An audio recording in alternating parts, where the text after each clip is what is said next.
আলাদা আলাদা করেছে, তিনটে ঠাকুরের জন্য কিন্তু তিনটে রথ আলাদা করেছে, দেখতে পাচ্ছ তোমরা।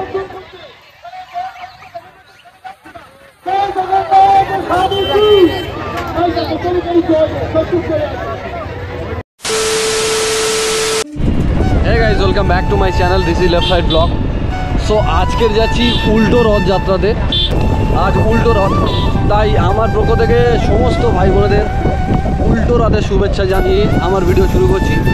তো ফার্স্ট টাইম যাবো কিন্তু দেউলার মোড়ে যাবো, এবং দেউলার মোড় থেকে ডায়মন্ড হারবার রোড ধরে কিন্তু আমরা যাবো দলনঘাটা রথতলাতে যাবো, এবং সেখানে গিয়ে দেখবো। আগে দেউলার মোড়টা আমরা কভার করে নিই, তারপরে দলনঘাটাতে চলে যাবো। চলো যাওয়া যাক। এই হচ্ছে রোডের কন্ডিশন, ওয়েদারও বেশ ভালো, বাট কিছুক্ষণ আগে কিন্তু বৃষ্টি শুরু হয়েছিল, বাট এই মুহূর্তে কিন্তু বৃষ্টি নেই। চলো যাওয়া যাক।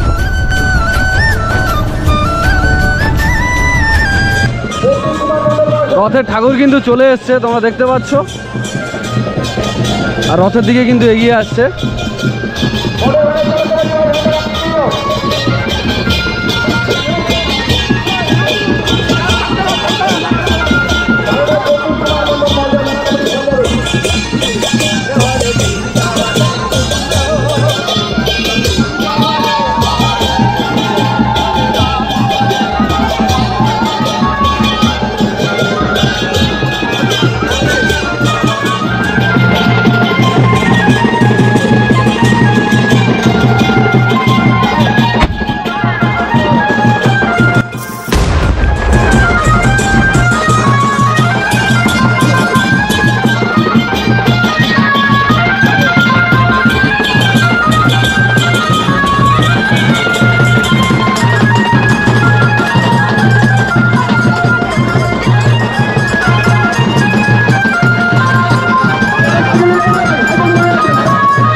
যেখানে মোটামুটি যা দেখার দেখেছি, আর এখন যাব রথতলাতে, দলনঘাটা রথতলা। এদিকটায় নামখানা চলে যাচ্ছে, আর আমরা যেদিকে যাচ্ছি ডায়মন্ড হারবার, যেদিক থেকে এলাম ওটা হচ্ছে রায়দিঘি রোড পড়ে যাচ্ছে। আর রোডে কেমন জ্যাম হয়েছে দেখো, ভালোই চাপ আছে কিন্তু আজকে। আর এখানে একটা বিশেষত্ব দেখো, এখানে কিন্তু প্রচুর খাসি পড়ে আজকে, মানে আজকের দিনে। গত রথে দেখেছি এখানে প্রচুর খাসি কেটেছিল, আজকের ঠিক সেম ব্যাপার। রাস্তার ধারে ধারে প্রচুর খাসি দোকান, মানে এগুলো কিন্তু পার্মানেন্ট দোকান নয়, রথের উদ্দেশ্যে কিন্তু বসানো হয়েছে দোকানগুলো। 500 টাকা কেজি খাসির মাংস এখানে বিক্রি হচ্ছে, একদম সেল চলছে, সেই লেভেলের সেল চলছে কিন্তু। 500 টাকা কেজি খাসির মাংস। দুটো দিন কিন্তু বসা হয়, সোজা রথে এবং উল্টো রথে বসা হয়। দেখতে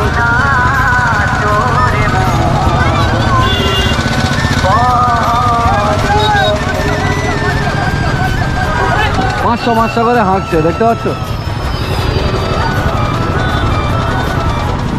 ভালোই কিন্তু জ্যাম হয়েছে। যতটুকু ভেবেছিলাম যে জ্যাম আজকের ক্লিয়ার থাকবে, উল্টো রথে হালকা ভিড় থাকবে, মানে প্রথম রথের তুলনায় অতটা ভিড় হবে না এরকম একটা ভেবেছিলাম, বাট আজকের কিন্তু ভালোই ভিড় হয়েছে।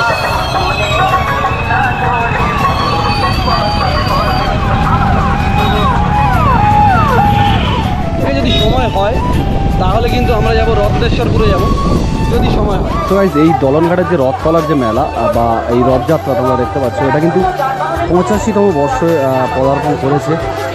বহু পুরনো একটা রথযাত্রা, তাই এখানে প্রচুর পরিমাণে মানুষের আগমন হয়, ভিড় হয়। তো সেই জন্য আর কি এই জায়গায় আসা। এখন সন্ধ্যা শুরু হয়েছে মাত্র, মেলার ওই সাইডটা ভিড় হয়েছে এবং এই সাইডটা ভিড় হয়েছে। এই জায়গাটায় কিছু পুলিশ প্রোটেকশন দেওয়ার জন্য এই জায়গাটা একটু খালি আছে, তবে কিছুক্ষণের মধ্যে কিন্তু এই জায়গাটা ফিল আপ হয়েছে। আর এখানকার ঠাকুরটা কিন্তু সম্পূর্ণ কাঠের করা হয়েছে। সম্ভবত প্রত্যেক বছর একই নিয়মে বা একই ঠাকুর ইনস্টলেশন করা হয়।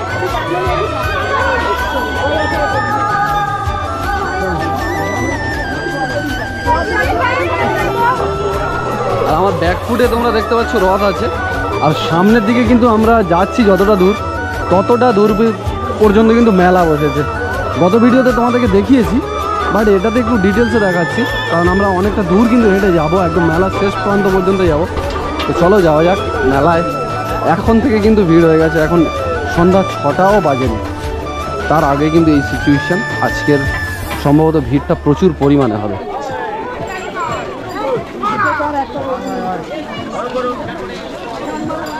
একদম সেই দূর পর্যন্ত কিন্তু ভিড় হয়ে গেছে, সেই দূর।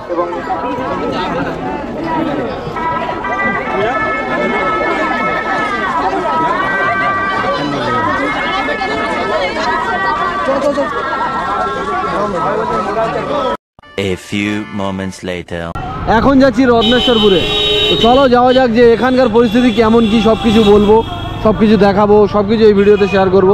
তো চলো যাওয়া যাক। প্রায় রত্নেশ্বরপুরের মোড়ে ঢুকে গেছি, এখন যাব রথযাত্রার ওখানে।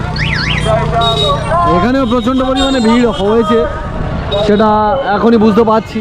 তবে ভিতরে ঢুকলে আশা করি এর থেকে বেটার বুঝতে পারবে এবং তোমরা দেখতে পাবে যে এখানের কন্ডিশনটা কেমন।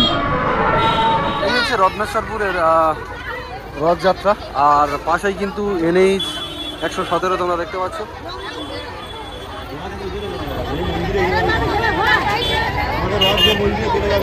তিনটে রথ কিন্তু আলাদা আলাদা করেছে, তিনটে ঠাকুরের জন্য কিন্তু তিনটে রথ আলাদা করেছে, দেখতে পাচ্ছ তোমরা।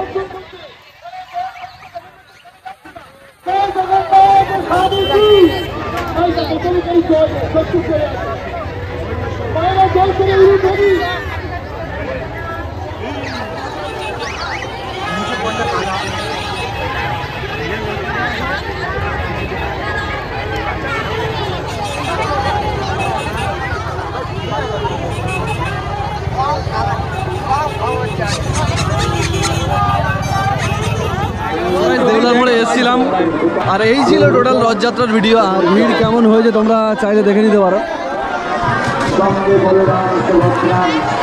সো গাইস, আজকের ভিডিওটা এই পর্যন্ত। যদি ভিডিওটা ভালো লেগে থাকে প্লিজ লাইক, কমেন্ট, শেয়ার এবং চ্যানেলটাকে সাবস্ক্রাইব করে দাও। দেখা হচ্ছে নতুন ব্লগে। টাটা।